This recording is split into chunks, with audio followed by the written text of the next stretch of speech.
Hello दोस्तों, स्वागत है आपका हमारे YouTube चैनल सबसे अनोखा सेंटर में। हम लोग प्रश्नावली 7.4 को हल कर रहे थे और इस वीडियो में हम इस प्रश्नावली का 5वां सवाल हल करने वाले हैं। तो देखिएगा सवाल क्या है। हमारा सवाल है, हमारा आकृति में पी आर बड़ा क्यू आर है और पी एस कोण क्यू पी आर को समद्विभाजित करता है। सिद्ध कीजिए कि कोण पी एस आर बड़ा कोण पी एस क्यू। ठीक है, हमें क्या बोला गया है? हमें बोला गया है कि इस आकृति में देखिए पी आर क्यू आर से बड़ा है। ठीक है, जो हमारा पी आर है, ये वाली भुजा हमारी पी आर इस भुजा क्यू आर से बड़ी है। कौन? ये वाली भुजा हमारी इस भुजा से बड़ी है। ठीक है, अब देखिएगा और क्या बोला गया है। और बोला गया है जो हमारी ये पी एस है, ये पी एस है हमारा, जो हमारी ये P कोण है इसका समद्विभाजक है PS। और हमें सिद्ध करना है PSR, यानी कि ये वाला कोण, ये वाला कोण। ठीक है, PSR ये वाला कोण हमें बड़ा सिद्ध करना है PSQ, PSQ यानी कि इस वाले कोण से। ठीक है, तो देखिएगा पहले सवाल में जो कुछ दे रखा है उसे हम लिख लेते हैं। तो पहले हम लोग हेडिंग डाल लेते हैं दिया। और दिया में हमें क्या दे रखा है? हमें दे रखा है पी आर बड़ा P Q.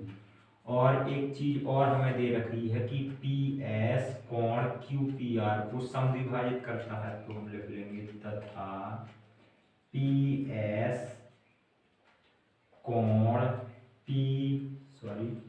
Q P R का समद्विभाजक है। अब देखिएगा इसे हम कोण 1 का नाम दे देते हैं, इसे कोण 2 दे देते हैं। ठीक है, तो चूंकि हमारा पी एस पूरे कोण P का समद्विभाजक है, इसलिए हमारा कोण 1 कोण 2 के बराबर हो जाएगा। क्योंकि जहां भी समद्विभाजक बोल दिया जाता है वहां पर दोनों कोण क्या हो जाते हैं? बराबर हो जाते हैं। तो हमारा कोण 1 कोण 2 के बराबर हो जाएगा। तो यहाँ पर लिख देंगे अर्थात कोण 1 बराबर कोण 2। अब जो हमें सिद्ध करना है उसे भी लिख लेते हैं, हेडिंग डाल लेते हैं सिद्ध करना। ठीक है, सिद्ध करना हेडिंग डालते हैं और लिख लेते हैं पी एस आर बड़ा पी एस क्यू। यही चीज तो हमें सिद्ध करनी है। ठीक है, तो ये हमने लिख ली, हमें सिद्ध करना है। अब देखिएगा, अब हम लोग यहाँ पर हेडिंग डालते हैं उपपत्ति, यानी कि यहाँ से हम लोग सिद्ध करना स्टार्ट करेंगे उपपत्ति। तो देखिएगा पहले हम लोग कुछ कोणों के नाम दे लेते हैं, जिससे कि हमें बार बार कोण ना लिखना पड़े। तो हमने 1 और 2 तो इसे दे दिया, इसे नाम दे देते हैं 3 और इसे नाम दे देते हैं 4, इसे 5 और इसे 6 नाम दे देते हैं। ठीक है, अब देखिएगा, अब पहले हम क्या देखते हैं कि हमें पी आर बड़ा है क्यू आर से हमें दिया गया है, तो इसे ही हम लिख लेते हैं। और ये किस त्रिभुज में दिया गया है? पी आर जो भुजा है वो हमारी क्यू आर से बड़ी है, यानी कि किस त्रिभुज में है ये दोनों भुजा? P Q R. तो हम यहाँ पर पहले त्रिभुज का नाम लिख लेते हैं त्रिभुज पी क्यू आर में। अब इसमें हमें क्या पता है? इसमें हमें पता है जो दिया गया है यहाँ पर पी आर बड़ा क्यू आर। ठीक है, सॉरी पी क्यू।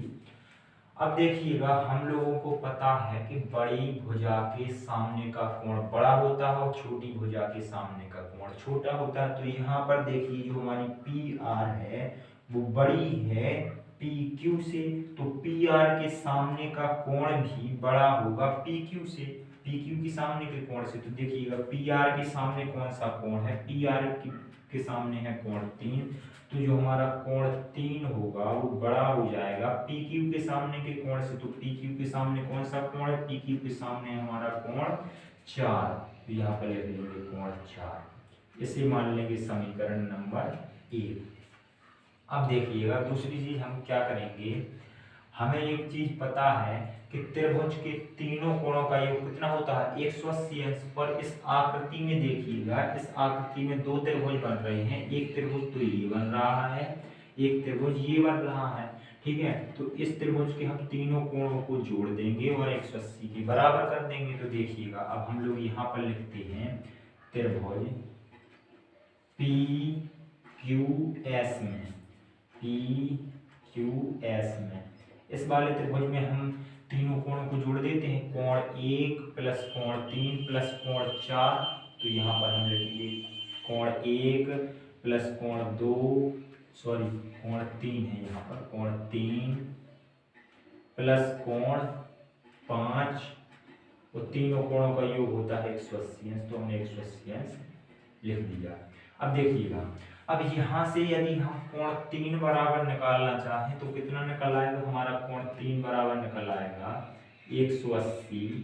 5 को उस तरफ ले जाएंगे तो माइनस का 5 हो जाएगा और इस कोण 1 को भी ले जाएंगे तो ये भी माइनस का हो जाएगा। ठीक है। अब इसे मान लेते हैं हम समीकरण सेकंड। अब इसी प्रकार से ये त्रिभुज ले लेते हैं पी आर एस, ठीक है, और इस त्रिभुज के भी तीनों कोणों को हम जोड़ देते हैं। तो अब यहाँ पर लिखेंगे त्रिभुज पी आर एस में और इसके कोणों को जोड़ देते हैं, कोण 2 प्लस कोण 4 प्लस कोण 6, कोण 2 प्लस कोण 4 प्लस कोण 6 बराबर 180।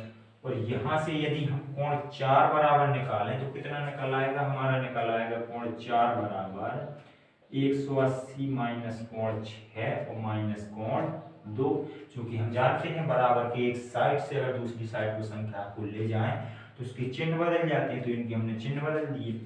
इसलिए मान लेते हैं समीकरण 3। अब देखिएगा हम समीकरण सेकंड और थर्ड से 3 और 4 के मान समीकरण फर्स्ट में रख देंगे। ठीक है।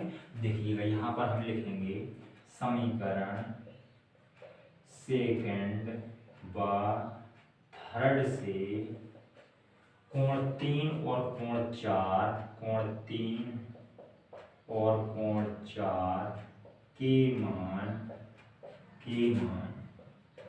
समीकरण फर्स्ट में रखने पर तो यहाँ पर देखिएगा पहले हम समीकरण फर्स्ट को लिख लेते हैं। पहले हमारा समीकरण फर्स्ट है कोण 3 बड़ा है कोण 4 से। ठीक है, ये हमारा समीकरण फर्स्ट है। अब देखिएगा इसमें 3 और 4 के मान रख देंगे तो हमारा कोण 3 की जगह पे हम कितना लिख सकते हैं, 180 माइनस कोण 5 माइनस कोण 1 तो लिख देते हैं कोण 3 की जगह पे। कोण 3 की जगह पे हम लिख देते हैं 180 माइनस कोण 5 माइनस कोण 1। अब बड़ा का चिन्ह लगा तो हमने बड़े का चिन्ह लगा दिया। कोण 4 की जगह कितना लिख सकते हैं, कोण 4 की जगह इतना लिख सकते हैं तो लिख देते हैं। लिखते हैं 180 माइनस कोण 6 माइनस कोण 2। अब देखिएगा यहाँ पर 180 दोनों तरफ है, एक से चिन्ह है यानी कि ये भी प्लस का है, एक प्लस का, ये नहीं हम कैंसिल कर देंगे। ठीक है। अब देखिएगा कितना बचा, हमारा बचा माइनस कोण 5 माइनस कोण 1 बड़ा माइनस कोण 6 माइनस कोण 2। अब हमने यहाँ पर एक चीज और है हमें पता कि हमारा जो कोण 1 है वो काय के बराबर है, कोण 2 के बराबर है। चूंकि पी एस कोण क्यू पी आर का समद्विभाजक है तो यहाँ पर लिख देंगे हम चूंकि कोण 1 हमारा कोण 2 के बराबर है। ठीक है। तो अब यहाँ पर हम कोण 1 की जगह पे कितना रख सकते हैं, कोण 2 रख सकते हैं। तो यहाँ पर रखते हैं, देखिएगा माइनस कोण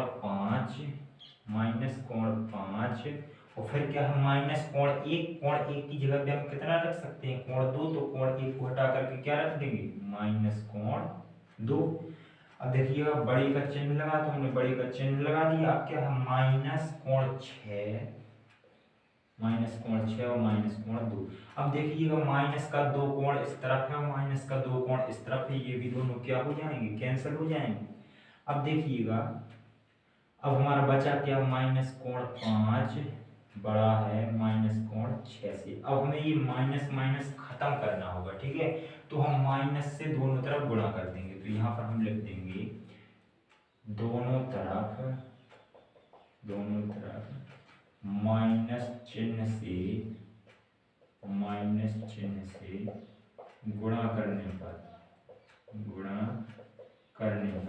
और दोनों तरफ माइनस से गुणा कर देंगे तो दोनों तरफ का माइनस हट जाएगा, यहाँ कितना बचेगा कोण 5। लेकिन जब हम माइनस से गुणा करते हैं दोनों पक्षों में और बड़ा या छोटे का चिन्ह लगा हो तो चिन्ह हमारा बदल जाता है। यहाँ पर क्या बड़े का चिन्ह लगा है तो ये काय का बन जाएगा, छोटे का बन जाएगा, और यहाँ पर क्या लिख देंगे हम कोण 6। अब देखिएगा कोण 5 को क्या बोला जा रहा है, जो हमारा कोण 5 है ये है हमारा पी एस क्यू कोण है। तो हम कोण 5 की जगह कितना लिख सकते हैं, कोण पी एस क्यू। तो यहाँ पर हम लिख देंगे कोण पी एस क्यू, और छोटे का चिन्ह कोण 6 की जगह कितना लिख सकते हैं, पी एस आर।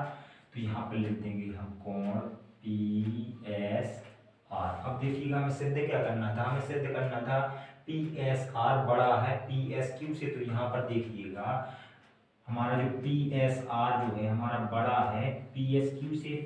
अब हम इसे पलट कर क्या लिख सकते हैं, ऐसा भी तो लिख सकते हैं पी एस आर, मुंह इस तरफ खुला है पी एस आर की तरफ, तो पी एस आर की तरफ मुंह खोल देंगे और लिख देंगे कोण पी एस क्यू। यही चीज तो हमें सिद्ध करनी थी, यहाँ पर लिख देंगे इति सिद्धम। और इस प्रकार से हमारा सवाल कंप्लीट हो जाता है। चलिए मिलते हैं अगली वीडियो में।